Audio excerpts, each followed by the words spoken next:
Nous ne savons pas ce qui est arrivé aux leaders, les jeunes leaders qu'on a arrêtés.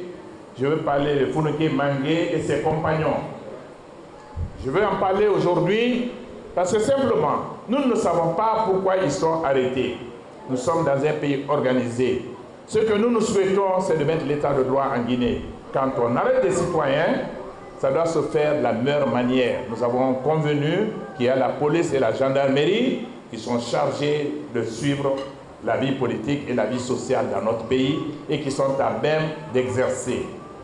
Chaque fois qu'on interpelle un citoyen de Guinée, on doit le faire selon les règles de l'art, en mettant la forme.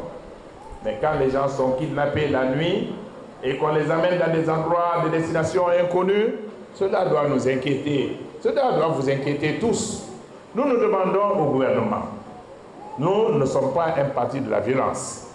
Nous avons dit que nous ne participerons jamais à la violence en Guinée. Nous n'allons pas créer la violence dans ce pays. Mais ce que nous demandons au gouvernement, c'est de faire en sorte qu'on respecte les règles de droit et qu'on mette la forme dans toutes les actions qu'on mène contre ceux auxquels on reproche quelque chose. Si on reproche quelque chose à un citoyen, alors qu'on engage dans la forme réelle, qu'il y ait un mandat normal qui soit décerné par les autorités judiciaires et que les personnes soient détenues dans les lieux connus, soit dans les commissariats de police ou si on le veut dans les camps de gendarmerie, mais en respectant les temps de détention avant qu'ils ne soient présentés devant un juge d'instruction, déférés ou libérés. Nous tenons absolument à ce que ces règles soient respectées dans notre pays parce que la paix sociale en dépend.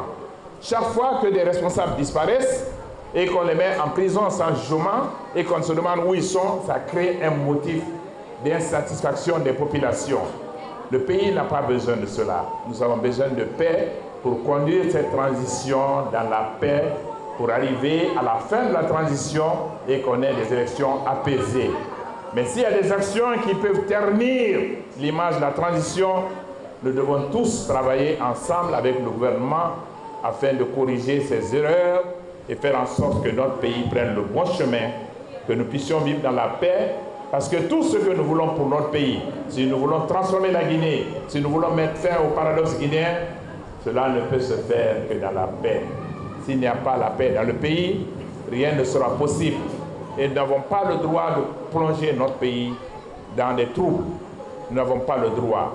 Celui qui vous parle a passé toute sa vie dans les autres pays africains à réparer les conséquences des guerres civiles.